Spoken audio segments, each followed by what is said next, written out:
À la base, je me suis dit, les Quaggan c'est bien. C'est un petit peuple, il est intéressant, c'est parfait pour commencer. Car certes, ils sont intéressants, mais bordel, leur histoire est beaucoup plus balèze que ce que je pensais. Bon, on va passer rapidement sur la description physique, vu que tout le monde voit à peu près à quoi ça ressemble. Ce sont des amphibiens avec des capacités d'acclimatation assez extraordinaires. Du coup, on trouve des Quaggan un peu partout sur le globe. Il y en a par exemple dans les eaux gelées des lointaines cimes froides, dans les eaux salées de l'Arche du Lion ou dans les eaux douces des collines de Kessex.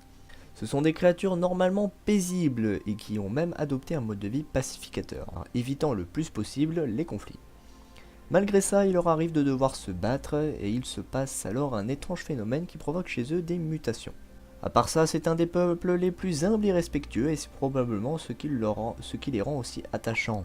Ça et leur dialecte un peu particulier. Oh, Wagon Wishes.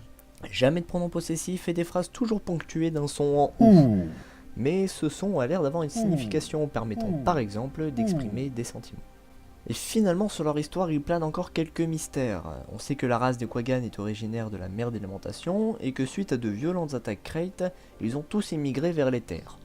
Enfin, ça c'est ce qu'on pensait savoir, sauf que depuis peu on a découvert qu'au nord il existe une autre race de Quaggan, qui a l'air très proche de nos Quaggan tyriens. Mais on remarque néanmoins quelques différences sur leur teint de peau et leur culture, malgré un dialecte très proche.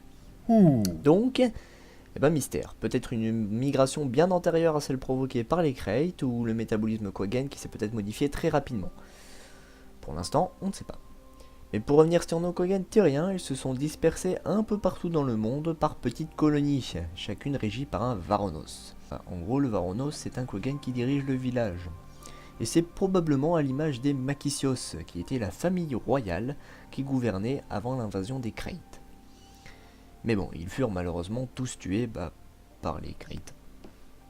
Pour revenir sur cette histoire d'invasion, les historiens ont l'air de dire qu'elle a eu lieu 50 ans avant les événements de Guild Wars 2, donc à peu près en 1270, l'année où s'est réveillé le dragon des abîmes. Coïncidence, on le saura probablement bientôt. Enfin non, en fait on sait déjà que c'en est pas vraiment une, mais c'est vague. Pour finir sur leur histoire, je passe brièvement leur religion. Ils sont monothéistes et vénèrent la déesse Melagan. Mais c'est un peu le bordel vu que tout le monde voit en Melagan la déesse Melandru, une déesse humaine. D'ailleurs même quelques Quaggan prient leur déesse Melagan sur des statues de Melandru. Mais la plupart des Quaggan disent quand même que c'est deux dieux différents. Alors que tout le monde dit que c'est le même dieu. Enfin, c'est un peu le bordel, mais les développeurs ont quand même annoncé que c'était en effet les mêmes dieux. Bref.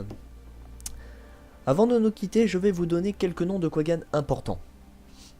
On a notamment Barouche qui s'est opposé aux préceptes de son peuple et qui a adopté un mode de vie où la violence ne lui fait pas honte.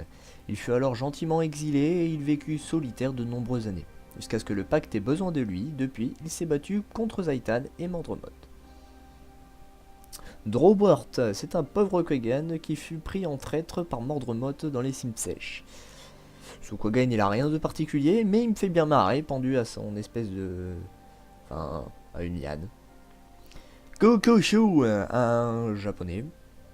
Non, bref. C'est un étrange clown que l'on pouvait voir dans le bazar des 4 vents, un événement qui a eu lieu il y a bien longtemps. Ensuite, on a Chachou, un autre membre très important, puisque c'est un membre du pacte qui a fait souvent équipe avec Barouche pendant l'attaque contre Mordremoth et dirigera même quelques opérations. Suwash, un Quaggan attachant qui devient capitaine des pirates de l'île de Jetsam, afin de mettre fin aux violences. Autant vous dire que l'équipage était pas hyper chaud. Gonna swim with the big fish. You're gonna get your wish. Ooh, little barracuda.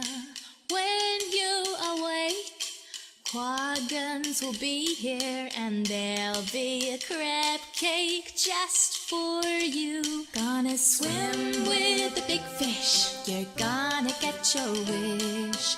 Ooh, little barracuda. When you awake, Quaggans will be here and there'll be a crab cake just for you.